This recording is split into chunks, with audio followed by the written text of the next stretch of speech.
Most people think they're good at spotting lies. The truth is they really aren't. Without training, detecting deception is about as reliable as flipping a coin. But those who are trained, they're much harder to fool, or they might even become better liars themselves.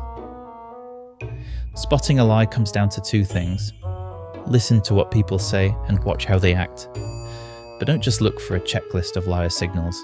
That's not how it works. What really matters is knowing what's normal for that person.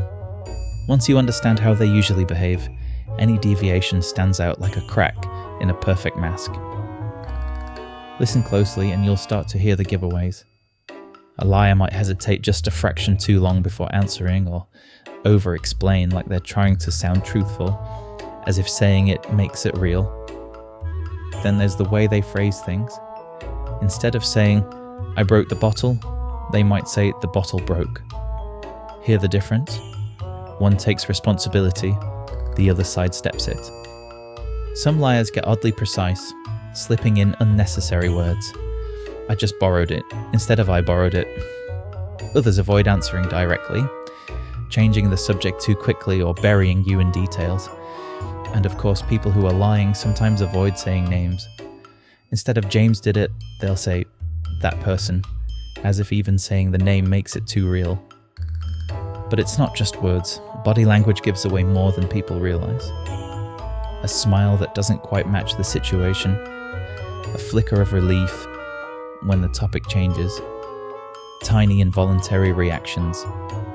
Watch how they move, leaning away, folding their arms, hands that suddenly freeze or start fidgeting, self-soothing gestures like rubbing their neck or touching their face. And then the eyes. Some liars avoid eye contact, others overcompensate, holding it a fraction too long, as if daring you to doubt them. Instead of simply looking for avoidance, pay attention to the subtleties. Are they blinking too much, or barely at all? Are their pupils slightly dilated? Are their eyes darting about, scanning for an escape or an answer?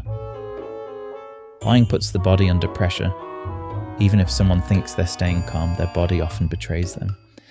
You might notice a sudden sheen of sweat on their forehead or palms, a quick shift in skin tone, flushing red or going pale in an instant. Their mouth might go dry, making them swallow more or clear their throats. And then there's the voice. It might shake just a little, turn hoarse, or rise a notch in pitch.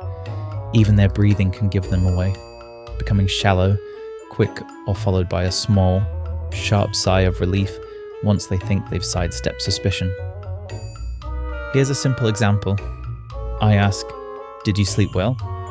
You say, "Yeah, of course," but your voice rises a bit, your smile doesn't quite reach your eyes, and your shoulders tense just for a second. On their own, these signs could mean nothing, but together compared with your usual behavior, they suggest you're probably not telling the whole truth. No one is impossible to read. Spotting deception isn't about seizing on a single clue. It's about patience. Like a game of chess, you wait, you observe, and you move when the moment is right.